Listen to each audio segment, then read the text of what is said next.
اللہم صلی علی سیدنا محمد۔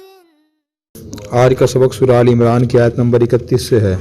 اعوذ باللہ من الشیطان الرجیم، بسم اللہ الرحمن الرحیم۔ قل ان کنتم تحبون اللہ فاتبعونی یحببکم اللہ ویغفر لکم ذنوبکم واللہ غفور الرحیم۔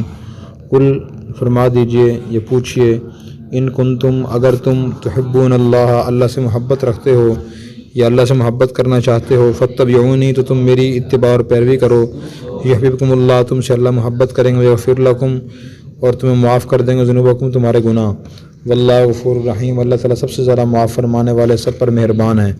فرما دیجئے اگر تم اللہ سے محبت کرنا چاہتے ہو یا اللہ سے محبت رکھتے ہو تو تم میری اتباع کرو، اللہ تم سے محبت کریں گے اور تمہارے گناہ معاف فرما دیں گے، اور اللہ تعالیٰ سب سے زیادہ معاف فرمانے والے، سب پر مہربان ہیں۔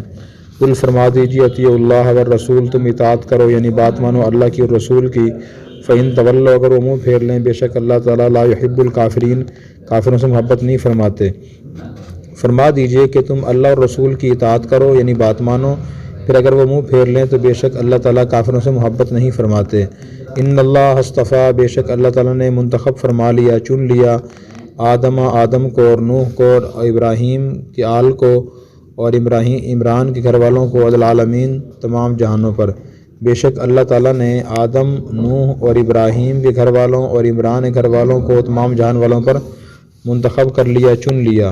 ذریتم بعضھا من بعض ذریتن وہ اولاد ہیں، بعضھا ایک من بعض دوسرے کی، اور اللہ تعالیٰ سننے والے جاننے والے ہیں۔ اذ قالت امرات عمران جب کہا تھا عمران کی بیوی نے، رب انی نذرت بے شک میرے رب میں نے نظر مانی ہے، لکا آپ کے لیے، ما فی بطنی جو کچھ میرے پیٹ میں ہے، محررن آزاد کرنے کی، فتقبل منی تو میری طرف سے قبول کر لیجئے، بے شک آپ سننے والے جاننے والے ہیں۔ جب عمران کی بیوی نے کہا، میرے رب میں نے آپ کے لیے نظر مانی ہے جو کچھ میرے پیٹ میں اسے آزاد کرنے کی، آپ میری طرف سے قبول کر لیجئے، بے شک آپ سننے والے جاننے والے ہیں۔ فلما وضعتھا پھر جب اسے اس حمل کو جنا، قالت تو کہا، ربی میرے رب انی وضعت میں نے اس کو جنا ہے انثیٰ لڑکی، واللہ عالم اللہ خوب جانتے ما وضع جو اس نے جنی تھی، ولیس الذکر اور نہیں ہے لڑکا کل انثیٰ لڑکی جیسا، وانی سمیتھا بے شک میں نے اس کا نام رکھا ہے مریم، وانی اعیذھا اور بے شک میں اس کو پناہ میں دیتی ہوں، بیکا آپ کی وذریتھا اور اس کی اولاد کو، من الشیطان الرجیم شیطان مردود سے۔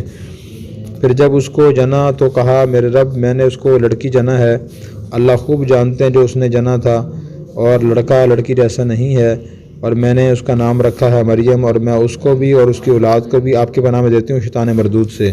فتقبلھا اس سے قبول کیا، ربھا اس کے رب نے بھی قبول حسن اچھی طرح قبول کرنا، وانبتھا اور اسے بڑھایا، نباتاً حسنا اچھی طرح، وکفلھا زکریا اور اس کی پرورش کی زکریا نے، کلما دخل علیہا جب بھی اس کے پاس داخل ہوتے تھے زکریا المحراب محراب میں، وجد عندہا رزقا پاتے تھے اس کے پاس رزق۔ قال یا مریم اس نے کہا، مریم انا لکی ھذا یہ کہاں سے آیا آپ کے پاس؟ قالت اس نے کہا، ہوا من عند اللہ وہ اللہ کے پاس سے آیا، ان اللہ یرزق من یشاء بے شک اللہ رزق دیتے ہیں جسے چاہتے ہیں، بغیر حساب بغیر حساب کے۔ اللہ نے فتقبلھا اس مریم کو قبول کیا، اس کے رب نے اچھی طرح قبول کرنا اور اسے اچھی طرح بڑھایا، اور اس کی زکریا نے پرورش کی۔ جب بھی زکریا ان کے پاس محراب میں داخل ہوتے تھے تو ان کے پاس رزق پاتے تھے، تو کہا، اے مریم یہ آپ کے پاس کہاں سے آیا؟ تو وہ کہتی تھی کہ وہ اللہ کے پاس سے آیا ہے، بے شک اللہ رزق دیتے ہیں جسے چاہتے ہیں بغیر حساب کے۔ ہنالکا یہاں دعا کی زکریا نے ربہ اپنے رب سے، قالا عرض کی، ربی اے میرے رب حبلی عطا کیجئے مجھے، من لدنک اپنی طرف سے، ذریۃ طیبہ پاکیزہ اولاد، انک سمیع الدعاء بے شک آپ دعا سننے والے ہیں۔ یہاں زکریا نے اپنے رب سے دعا کی، عرض کی، میرے رب مجھے اپنی طرف سے پاکیزہ اولاد عطا فرمائیے، بے شک آپ دعا سننے والے ہیں۔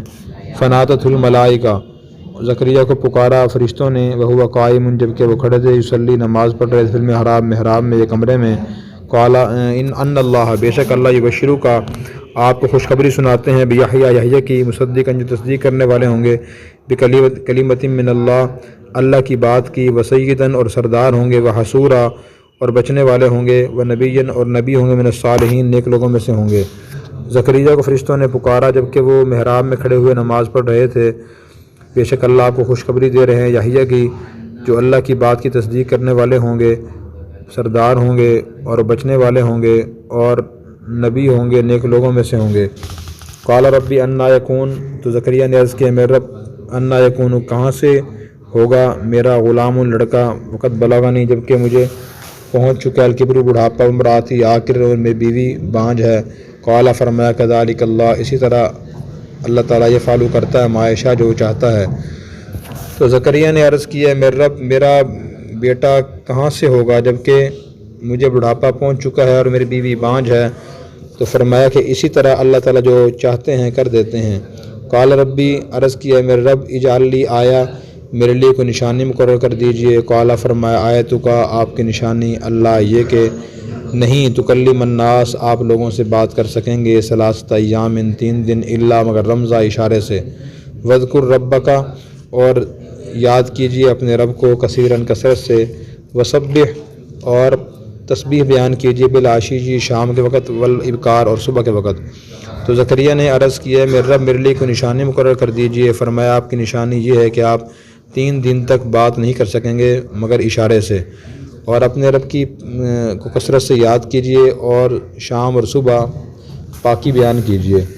آیت نمبر 31 میں اللہ تبارک و تعالیٰ نے مسلمانوں کو یہ فرمایا کہ اگر تمہیں اللہ سے محبت کرنے کا دعویٰ ہے کہ تم چاہتے ہو کہ اللہ تعالیٰ تم سے محبت کرے، اس کا ایک ہی راستہ ہے کہ تم میری یعنی نبی کریم صلی اللہ علیہ وسلم کی اتباع اور پیروی کرو، تو اللہ تم سے محبت کریں گے۔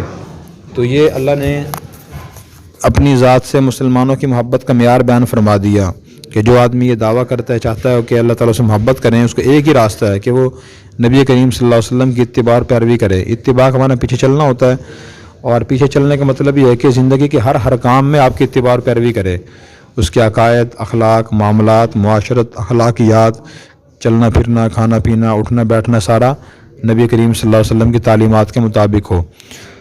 تو قرآن کریم کی ایک اور آیت میں اللہ نے فرمایا لقد کان لکم فی رسول اللہ اسوۃ حسنہ، کہ تمہارے لیے اللہ کے رسول کی زندگی میں بہترین نمونہ ہے۔ اسی طرح قرآن کریم میں ایک اور آیت میں اللہ تعالیٰ نے ارشاد میں اطیعوا اللہ و اطیعوا الرسول، اللہ کی بات مانو اور رسول کی بات مانو۔ اور ایک اور جگہ میں ما آتاکم الرسول فخذوہ وما نہاکم عنہ فانتہوا واتقوا اللہ، کہ جو تمہیں رسول دیں اسے لے لو، جس سے منع کریں اسے تم باز آ جاؤ۔ اسی طرح ایک اور آیت میں فرمایا من یطع اللہ ورسولہ فقد فاز فوزا عظیما، جو اللہ اور اس کے رسول کی اطاعت کرے گا وہ بڑی کامیابی سے کامیاب ہوگا۔ تو یہ ساری آیات ہمیں اطاعت کا اور اتباع کا حکم دے رہی ہیں۔ تو آج کل مسلمانوں میں جذباتی محبت زیادہ ہے، جوش و خروش، نعرے بہت زیادہ ہیں، لیکن اطاعت کا جذبہ نہیں ہے۔ ہر بات پہ کہتے ہیں ہم حضور کے لیے جان قربان کر دیں گے، سر کٹا دیں گے، آخری قطرہ حضور کی حرمت کے لیے ہم بہا دیں خون کا، لیکن عملی طور پہ دیکھیں نہ نبی کی زندگی سے واقف ہیں، نہ آپ کی سنتوں سے واقف ہیں، نہ آپ کے نظریات، عقائد اور عبادات اور معاملات و اخلاق سے واقف ہیں۔ تو یہ جھوٹی محبت ہے، اور ایسی محبت باعث نجات نہیں ہے، نہ قابل تعریف ہے۔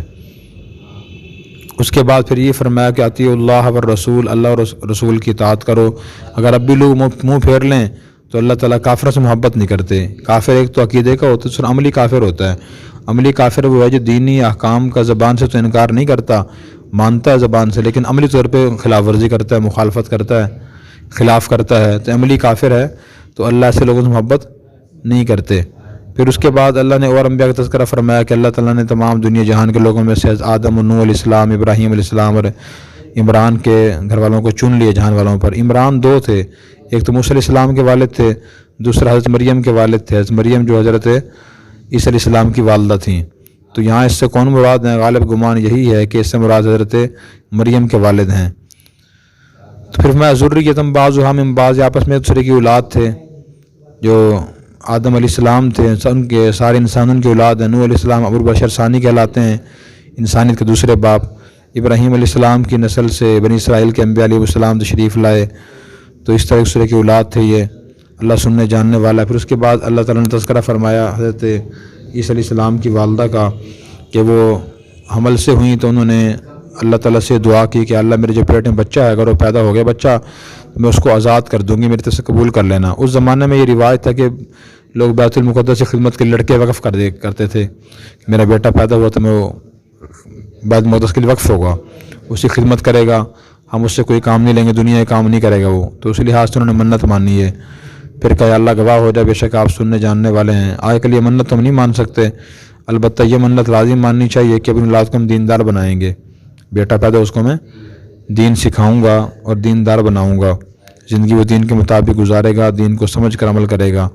پھر جب حضرت مریم کے ہاں بچہ پیدا ہوا تو وہ لڑکی پیدا ہوئی، حضرت مریم پیدا ہوئیں. تو پھر اللہ نے فرمایا لیس ذکر الانثیٰ، یہ جو لڑکی ہے یہ لڑکیوں سے بھی اچھی ہے، بہت سے لڑکوں سے اچھی ہے. وَإِنِّي سَمَّيْتُهَا مریم، پیدا ہوتے ہی حضرت مریم کی والدین کا نام مریم رکھ دیا. تو اس سے معلوم ہوا کہ پیدا ہوتے ہی نام رکھ سکتے ہیں. حدیث میں جو کہ میں نے 7ویں دن نام رکھو، عقیقہ کرو، اس کا مطلب یہ ہے کہ وہ آخری حد ہے. بہتر یہ ہے کہ 7 دن تک بندہ نام بھی رکھ دے بچے کا اور عقیقہ بھی کر دے. کوئی اگر 7 دن سے پہلے نام رکھ دے تو شرعی لحاظ سے برا نہیں ہے. نبی کریم صلی اللہ علیہ وسلم کی حدیث سے آپ نے ارشاد فرمایا کہ میرا بچہ پیدا ہوا ہے رات، میں نے اس کا نام ابراہیم رکھا ہے. رات پیدا ہوا، صبح ابراہیم نام رکھ دیا. تو پہلے نام رکھ سکتے ہیں، کوئی شرعی لحاظ سے مسئلہ اس میں نہیں ہے. پھر حضرت مریم کی والدہ نے کہا کہ میں اللہ اس کو آپ کی پناہ میں دیتی ہوں، اس کی اولاد کو بھی شیطان ان سے دور رہے. حدیث میں آتا ہے جو بچہ پیدا ہوتا ہے شیطان اس کو چھوتا ہے اور ہاتھ لگاتا ہے. جب بچہ پیدا ہوتا ہے تو اس لیے وہ روتا ہے. وہ سوائے حضرت عیسیٰ علیہ السلام اور حضرت مریم کے ان کو شیطان نے نہیں چھوا، ان کی والدہ کی دعا کی وجہ سے. تو اپنی اولاد کے لیے دعا بھی کرنی چاہیے کہ اللہ ہماری اولاد سے شیطان کو دور رکھ، اور ایسے ماحول سے بچانا چاہیے اولاد کو. پھر اس کے بعد فرمایا کہ اللہ نے مریم کو قبول کیا، اچھی طرح سے ان کو بڑھایا، اچھی طریقے سے اچھی طرح پرورش ہوئی ان کی. انبتہا نباتا حسنا کا مطلب یہ ہے کہ وہ تھوڑی عمر کی تھی لیکن بڑی عمر کی معلوم ہوتی تھی. جیسے بعض بچے میں پرورش اچھی ہوتی ہے نا تو وہ نظر ہوتے ہیں 6 ماہ کے، نظر آتے ہیں 1 سال کے، ہوتے ہیں 1 سال عمر کے لیکن بظاہر محسوس ہوتے ہیں 2 سال کے. صحت اچھی ہوتی ہے ان کی. وکفلہا زکریا، اور پھر حضرت زکریا نے کفالت کی مریم کی. زکریا کون تھے؟ یہ بعض روایت میں کہ حضرت مریم کے خالو تھے، بعض میں آتے بہنوئی تھے. تو بعض مفسرین نے اسی کو ترجیح دی ہے کہ حضرت مریم کے بہنوئی تھے. انہوں نے کہا بچی مجھے دے دو اور میں اسی کفالت کروں گا. تو پھر حضرت زکریا علیہ السلام نے حضرت مریم کے لیے کمرہ بنوا دیا تھا بیت المقدس کے پاس. وہاں بیٹھ کے وہ جب بڑی ہوئی نا تو وہاں وہ رہ کر عبادت کرتی تھی. جو زکریا علیہ السلام جب بھی ان کو آتے تھے تو مریم کے پاس بے موسم کے پھل پاتے تھے. ہمارے ہاں ہر پھل کا موسم ہوتا ہے، جیسے گرمی کے اندر ہمارے ہاں تربوز نہیں ہوتا، خربوزہ نہیں ہوتا، تو وہ گرمی میں ہوتے ہیں، سردی میں نہیں ہوتے. اور اسی طرح مالٹا جو ہے وہ سردی میں ہوتا ہے، گرمی میں نہیں ہوتا. لیکن مریم کے پاس جب زکریا علیہ السلام آتے تھے تو بے موسم کے پھل ہوتے تھے. تو پوچھا ان سے کہ انا لکی ھذا، مریم یہ بے موسم پھل کہاں سے آئے؟ تو کہتی تھی ہوا من عند اللہ، یہ اللہ کے پاس سے آئے. اس سے کرامت ثابت ہوتی ہے. حضرت مریم پیغمبر تو نہیں تھی لیکن نیک عورت تھیں. تو نیک عورتوں کو، نیک مردوں کو اللہ تبارک و تعالیٰ بعض اوقات اپنے غیب سے ایسی چیزیں عطا فرما دیتے ہیں، ایسے کام فرما دیتے ہیں جو اور لوگوں سے نہیں ہوتے. اور بھی حدیث سے کرامت کا ثبوت ہے. صحیح بخاری کی حدیث حضرت خبیب رضی اللہ تعالیٰ عنہ صحابی تھے، گرفتار کر لے کافروں نے، مکہ میں قید کر دیا ہجرت سے، یعنی جب مکہ فتح ہونے سے پہلے کا واقعہ یہ. تو ان کو گرفتار کر کمرے ایک گھر میں بند کر دیا، بیڑیوں سے جکڑ دیا، زنجیروں سے باندھ دیا. بنت الحارث اس گھر کی ایک عورت تھی، وہ کہتی تھی کہ میں نے ایک مرتبہ خبیب کو دیکھا، وہ جنگلوں میں زنجیروں میں بندھے ہوئے تھے اور لیکن انگور کا گچھا کھا رہے تھے. میں نے پوچھا انگور کہاں سے آئے؟ یہ مکہ میں انگور نہیں ہے، یہاں خدا نے لا کے دینے والا نہیں ہے، ہمارے گھر میں قید ہیں. تو انہوں نے کہا یہ اللہ کی طرف سے آئے. یہ تو کرامت برحق ہے. اللہ تعالیٰ کا معاملہ اس طرح لوگوں سے فرما دیتے ہیں. البتہ کرامت بندے کے اپنے اختیار میں نہیں ہوتی، جب چاہے کرامت دکھا دے. وہ اللہ کے اختیار میں ہوتی ہے، جب اللہ تک منظور ہوتا ہے تو ایسا عجیب و غریب معاملہ ہو جاتا ہے. اور بھی کرامت کے ثبوت ہیں بہت سے. بعض لوگ اس کا انکار کرتے ہیں کہ کیسے ہو سکتا ہے، یہ ہو ہی نہیں سکتا ہے. تو اللہ ہر چیز پہ قادر ہیں. اللہ اس چاہتے ہیں بغیر حساب کا رزق دیتے ہیں. جب زکریا علیہ السلام نے حضرت مریم کے پاس بے موسم کے پھل دیکھے، زکریا علیہ السلام بوڑھے ہو چکے تھے، ان کی اولاد نہیں تھی، انہوں نے دعا کی. ذہن میں خیال ہے کہ جو اللہ بے موسم پھل دے سکتا ہے بے موسم اولاد بھی دے سکتا ہے. جو اللہ بے موسم کے پھل دے سکتا ہے وہ بے موسم کی اولاد کا موسم تو نہیں، بوڑھا ہو گیا ہوں میں، لیکن دعا تو کرنی چاہیے اللہ سے. تو انہوں نے دعا کی ربی حبلی من لدنک ذریۃ طیبہ. بہترین دعا اولاد کے لیے کرنی چاہیے. اور کیا دعا کی؟ رب اے میرے رب مجھے اپنی طرف سے پاکیزہ اولاد عطا فرما. تو پاکیزہ اولاد مانگنی چاہیے. ٹھیک ہے. حضرت ابراہیم السلام کی دعا ہے ربی حبلی من الصالحین، اے اللہ مجھے نیک اولاد عطا فرما. تو یہ دعا کرنی چاہیے کہ اللہ ہمیں پاکیزہ نیک اولاد عطا فرما. تو اللہ تعالیٰ نے دعا سن لی. تو دعا بھی کرنی چاہیے اور دعا بھی کرنی چاہیے. تو زکریا علیہ السلام کھڑے عبادت کر رہے تھے. محراب سے مراد کمرہ ہے, یہاں نماز پڑھ رہے تھے. تو فرشتوں نے پکار کر کہا کہ اللہ آپ کو بشارت دے رہا ہے, بیٹا تھا کہ دیں گے آپ کو, بیٹے کا نام یحییٰ ہوگا. تو اس سے کیا معلوم ہوا کہ پیدائش سے پہلے نام رکھنا بھی جائز ہے. ابھی پیدا نہیں ہوئے نام رکھ دیا یحییٰ. صفات کیا ہوں گی ان کی, آگے صفات بیان کی ہیں کہ وہ تصدیق کرنے والے ہوں گے اللہ کلمے کے. اللہ کلمے سے مراد اللہ کی جو احکام باتیں ہوں گی تصدیق کریں گے. نمبر 2 سردار ہوں گے. وہ حصورا عورتوں سے بچنے والے ہوں گے. تو زکریا یحییٰ علیہ السلام نے اس لیے شادی اور نکاح نہیں کیا. لیکن اس کا مطلب یہ نہیں کہ شادی اور نکاح کرنا بری چیز ہے. باقی انبیاء علیہ السلام کے نکاح تھے, شادیاں تھیں, اولاد تھی ان کی. تو خود قرآن کریم میں وما ارسلنا من رسول, قرآن کریم کی آیت میرے ذہن میں نہیں آ رہی, اس کا مطلب یہی ہے کہ اللہ تعالیٰ جتنے بھی پیغمبر بھیجے نا, وجعلنا لهم ازواجا وذریا, ہم نے ان کو بیویاں اور اولادیں عطا فرمائی ہیں. تو اس لیے بیوی اولاد کوئی بری چیز نہیں ہے, اللہ کا نظام ہے یہ. سارے نبیوں کی اولاد تھی, بیویاں تھی سوائے یحییٰ علیہ السلام کے. وہ کوئی دنیا داری بری چیز نہیں ہے, وہ بھی صحیح چیز ہے. وہ نبی ہوں گے اور نیک لوگوں میں سے ہوں گے.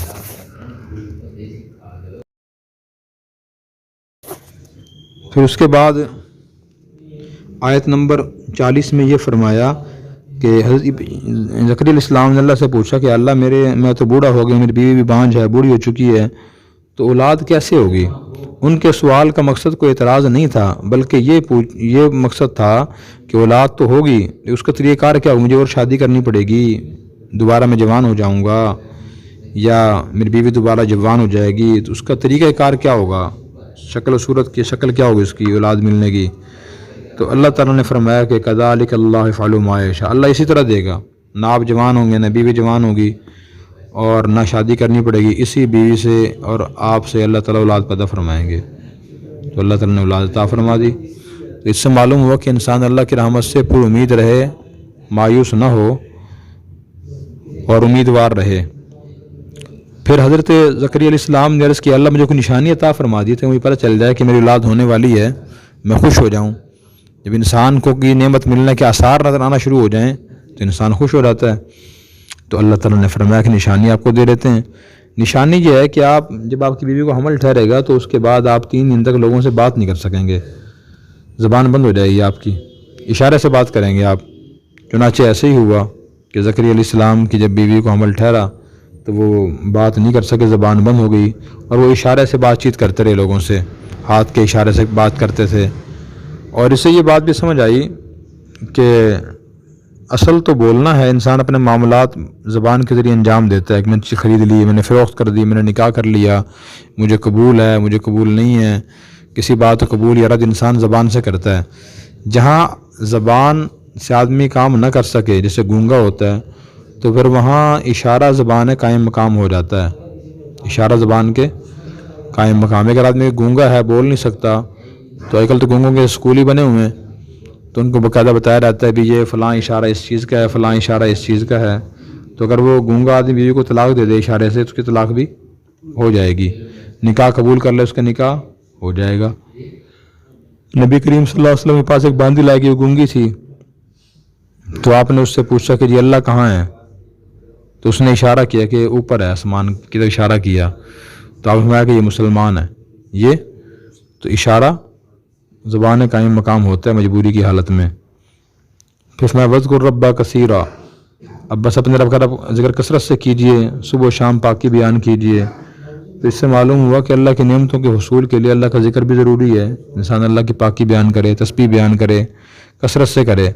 تو فارغ اوقات میں جب آپ سفر کر رہے ہوں یا روڈ پہ ہوں اور کوئی ہاتھ میں سامان ہو, آپ کے کوئی اور کام نہ کر سکیں, زبان تو فارغ ہوتی ہے نا, تو آدمی کوشش کرے کہ زبان سے اللہ کا ذکر کر لے. روزانہ ہر مسلمان کے معمول ہونا چاہیے کہ وہ فجر کی نماز کے بعد, عصر کے بعد 3 تسبیحات کر لے. تیسرا کلمہ درود شریف اور استغفار. تیسرا کلمہ کیا, سبحان اللہ والحمد للہ ولا الہ الا اللہ واللہ اکبر. درود شریف مختصر بھی ہیں, طویل بھی ہیں. مختصر ہی پڑھ لے صلی اللہ علیہ وسلم, یہ بھی درود شریف ہے. اور استغفر اللہ ربی من کل ذنب واتوب الیہ, یا استغفر اللہ یا رب اغفر لی, یہ بھی پڑھ سکتا ہے آدمی. 3 تسبیحیں کرے. اور سب سے افضل قرآن کریم ہے. بار بار ہم یہ کہتے ہیں قرآن کریم کی مسلمان تلاوت کریں, سوچ سمجھ کریں. بجائے 3 رکوع پڑھنے ایک رکوع تلاوت کر لیں، ترجمے اور تفسیر کے ساتھ پڑھیں، اس زندگی میں انقلاب برپا ہوگا، اللہ کلام سمجھ آئے گا۔ اللہ تعالی ہمیں توفیق عطا فرمائے۔ حضور ہمیں افضل ذکر القرآن، سب سے افضل ذکر قرآن کریم ہے، تو قرآن کریم کو اہمیت دیں، اس کو سمجھنے کی کوشش کریں۔ اللہ عمل کی توفیق عطا فرمائے۔ اور اگر آپ نے ابھی تک ہمارا چینل سبسکرائب نہیں کیا تو فوراً سبسکرائب کیجئے، ساتھ ہی بیل آئیکن پر کلک کریں تاکہ مزید آنے والی ویڈیو ہیں وہ آپ کو وقت پر ملتی رہیں۔